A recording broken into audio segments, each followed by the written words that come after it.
Las cosas empezaron a cambiar su rumbo antes de 1994, incluso antes de que yo hubiera nacido.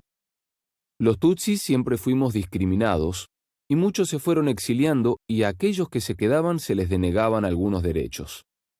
Yo comencé a experimentar la discriminación cuando fui a la escuela, pero todo empezó a empeorar cuando por la radio empecé a escuchar que nos llamaban cucarachas y serpientes, y explicaban cómo nos iban a matar y luego el genocidio sucedió. Esta es la historia que cuenta Consoli Nishimwe, sobreviviente del genocidio de Ruanda en 1994. Miembros de la etnia Hutu, mayoritaria en Ruanda, asesinaron a 800.000 personas, principalmente gente de la minoría Tutsi.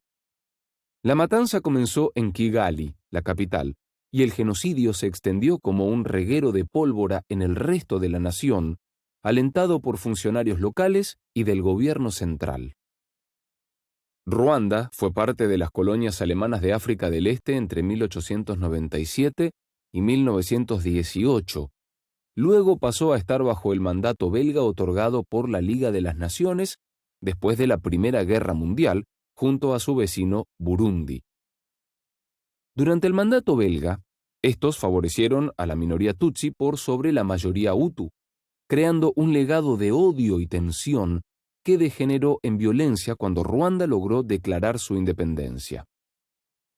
Una revolución Hutu en 1959 generó el exilio de 330.000 Tutsis, quedando pocos en el país. En 1961, los victoriosos Hutus forzaron al rey Tutsi a exiliarse y declararon la República de Ruanda.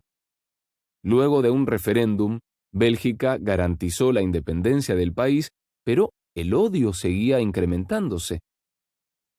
Luego de una invasión de refugiados Tutsi desde Uganda y una serie de masacres a esa etnia, el presidente de Ruanda firmó un acuerdo en Tanzania para crear un gobierno de transición que incluyera a los Tutsis.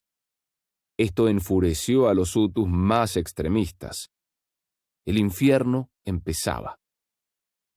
Los anuncios en la radio eran alarmantes, asevera Console. Daba miedo escuchar cómo los Tutsis estaban siendo asesinados en algunas áreas de Ruanda, hasta que a nosotros, su familia, nos dijeron que nos iban a matar. Era peligroso quedarse en casa ya que la gente estaba siendo asesinada en sus propios hogares y en las calles.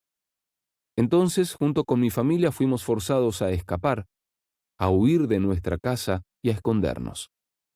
Todavía recuerdo cuán asustados estaban mis padres. Estuvimos 3 meses escondiéndonos en diferentes partes, y durante ese periodo, muchos miembros de mi familia fueron asesinados, incluyendo a mi padre, 3 de mis hermanos, mis abuelos, mis tíos y muchos de mis amigos. Así es que mi madre, mis hermanas y yo estuvimos escondiéndonos sin saber si íbamos a sobrevivir o no. Fue el peor tiempo de mi vida.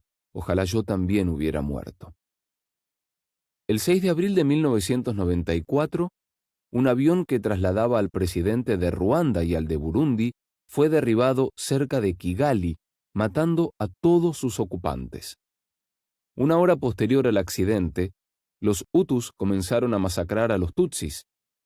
El nuevo gobierno extremista Hutu empezó a alentar a la gente común a asesinar a sus vecinos Tutsis. Un desastre que, además de cobrarse 800.000 vidas, significó cerca de 2 millones de desplazados cuando comenzó la guerra entre Tutsis y Hutus.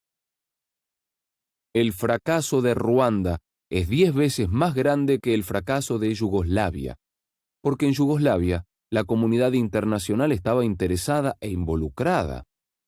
En Ruanda nadie estaba interesado.